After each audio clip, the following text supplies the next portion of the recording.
अजिंक्य Maharashtra news, एका सामान्य माणसाची अनोखी सुरुवात.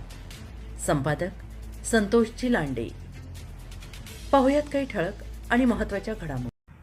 आमदार डॉक्टर तुषार राठोड यांच्या नेतृत्वाखाली राज्याचे मुख्यमंत्री नामदार देवेंद्र फडणवीस आणि दिवंगत उपमुख्यमंत्री अजितदादा पवार यांच्या जयंतीनिमित्त भव्य रक्तदान शिबिर दिनांक 22 रोजी स्वर्गीय गोविंदराव राठोड सांस्कृतिक सभागृह येथे आयोजित करण्यात आले. त्यास अभूतपूर्व प्रतिसाद मिळाला.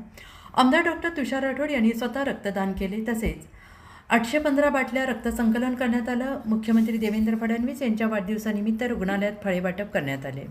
वृक्ष लागवड करण्यात आली. विद्यार्थ्यांना शालेय साहित्य वाटप करण्यात आले. आमदार डॉक्टर तुषार राठोड यांच्या नेतृत्वाखाली विविध उपक्रम पार पडले. यावेळी कुशाल पाटील, उमर दरीकर, व्यंकट लोहबंदे, संतोष बोंडलेवाड, लक्ष्मणा पाटील, खैरकेकर, राजू घोडके, उपाध्यक्ष राजकुमार बामणे, प्रवीण दंडलवाड, नागनाथा लोखंडे, गजू लांडगेवाड, संग्राम मळगे, संजय तमशेट्टे, मैनुद्दीन शेख, पंडित पाटील बेळीकर, शादुल होनवडकर, व्यंकट जाधव, पाटील बसुरकर, मनोज कांबळे, मनोज गुंड, राजू गंधपवाड, अशोक गज्जलवाड, शिवा बेळीकर, अहमद शेख, रामराव पाटील, सुधीर चव्हाण, राजू राठोड, विलास चव्हाण, खाजा धुंदी, धीरज पाटील, कपिल पाटील बनबरे, गणेश जाधव, बाळू नाईक, राजेश गज्जलवाड, शिंदे पाटीला, डोरनाळीकरसह अनेक जण उपस्थित होते.